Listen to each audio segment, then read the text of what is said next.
hayrandır. Maşının sol tərəfində zədəsi yoxdur. Ön hissəsidir. Kapotda zədə var. Kapotda zədə var, düzələr kapot. Buferdə zədə var, düzələndi. Yəni yüngül zədələr var, bax gördüyünüz kimi. 2023-ün hayrandır idi. 16.500 dollar start qiymətdə, 63.000 yol gedib. Lüku var, 151-ci maşındır. 151-ci maşındır. Təkərlər təzədir.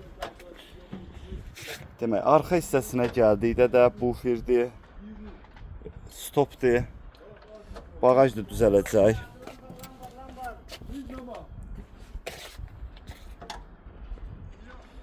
Sol tərəf. Bu bunun salonudur. Koji salondur. Lüku var.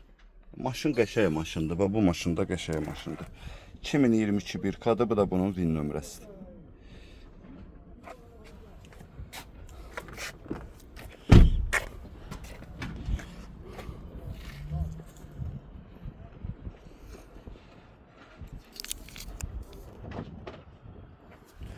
Bu maşını da oynayıb almaq olar.